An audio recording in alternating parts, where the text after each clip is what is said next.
આપણે બધા જાણીએ છીએ કે ગુજરાત રાજ્યની સ્થાપના ક્યારે થઈ, પણ એનું ઉદ્ઘાટન કોણે કર્યું એ વાત કદાચ બહુ ઓછા લોકો જાણે છે. અને આ કોઈ રાજકીય કહાણી નથી હો, આ તો એક એવા સંતની વાત છે જેમના હાથે આખા રાજ્યનો પાયો નંખાયો. તો ચાલો આજે આ અનોખી ગાથાને સમજીએ. હવે જુઓ, આ જ તો આખી વાતનો સૌથી રસપ્રદ વળાંક છે. 1 મે 1960 ગુજરાતનો જન્મદિવસ. એ દિવસે એનું ઉદ્ઘાટન કરવા કોને બોલાવ્યા હશે? કોઈ મોટા રાજકારણીને? ના. કોઈ રાષ્ટ્રપતિને? બિલકુલ નહીં. તો પછી કોને? એક સાવ નમ્ર સમાજસેવકને. કેમ? આટલા મોટા નેતાઓ હોવા છતાં એક એવા માણસને કેમ પસંદ કરાયા જે સત્તાથી હંમેશા હજારો માઇલ દૂર રહ્યા? ચાલો આ રહસ્ય પરથી પડદો ઉઠાવીએ. તો સૌથી પહેલાં એ દિવસને બરાબર સમજીએ. એ આશ્ચર્યજનક શરૂઆતને સમજવા માટે આપણે થોડુંક સમયમાં પાછા જવું પડશે. તો તારીખ હતી 1 મે 1960. એ દિવસે જે દ્વિભાષી બોમ્બે સ્ટેટ હતું એમાંથી 2 રાજ્યો બન્યા, મહારાષ્ટ્ર અને આપણું ગુજરાત. અને ગુજરાતના જન્મ માટે જે જગ્યા પસંદ થઈ એનાથી વધુ સારી જગ્યા કઈ હોઈ શકે? અમદાવાદનો સાબરમતી આશ્રમ. એ જ જગ્યા જે ગાંધીજીની કર્મભૂમિ હતી, જ્યાંથી સત્ય અને અહિંસાના વિચારો આખા દેશમાં ફેલાયા. એ સમયના મોટા રાજકીય દિગ્ગજો હાજર હતા, પણ નવા રાજ્યના ઉદ્ઘાટનનો સન્માન એ કોઈને ન મળ્યો. એ મળ્યો માત્ર એક વ્યક્તિને, રવિશંકર મહારાજ. અને એમની આ પસંદગી એ કોઈ સામાન્ય નિર્ણય નહોતો. આ પસંદગી જ ગુજરાતના પાયાનો આદર્શ બનવાની હતી. તો સવાલ એ છે કે આખરે કોણ હતા આ રવિશંકર મહારાજ? ચાલો એ માણસને ઓળખીએ જેમને લોકો મહારાજ કહેતા હતા, પણ એમની પાસે કોઈ રાજપાટ નહોતું. એમણે તો લોકોના દિલ પર રાજ કર્યું હતું. જાણો છો એક મજાની વાત? એમનું અસલી નામ તો રવિશંકર વ્યાસ હતું. મહારાજ તો એમને લોકોએ બનાવેલા. આ કોઈ રાજા મહારાજાવાળી પદવી નહોતી હો.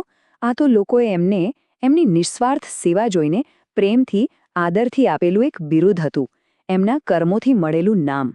એમની આખી જિંદગીનો સાર જો એક શબ્દમાં કહેવો હોય તો એ છે મૂક સેવક. મતલબ સાયલેન્ટ સર્વન્ટ.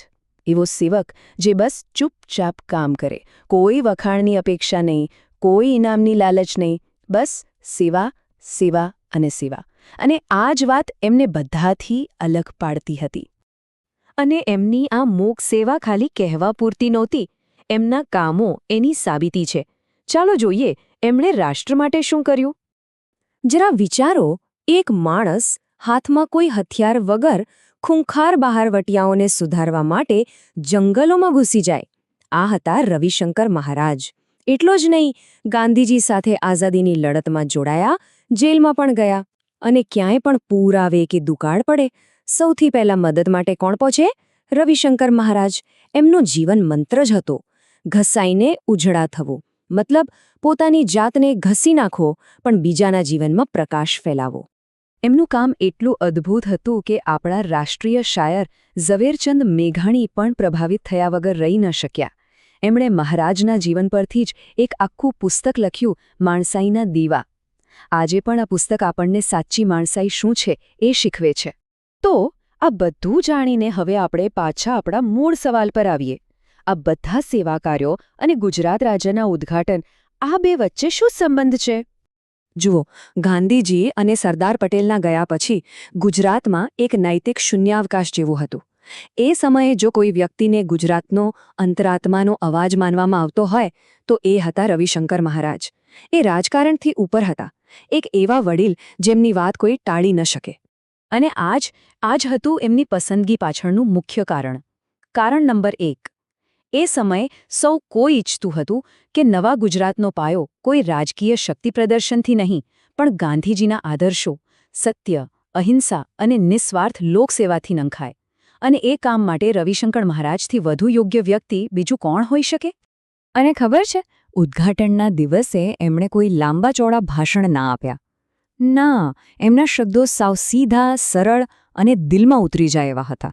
એમણે બસ એટલું જ કહ્યું, ગુજરાત રાજ્ય અમર રહો, પણ એક વાત યાદ રાખજો કે જે સત્તા પર બેસે એ સેવક બનીને રહે અને પ્રજા હંમેશા જાગૃત રહે.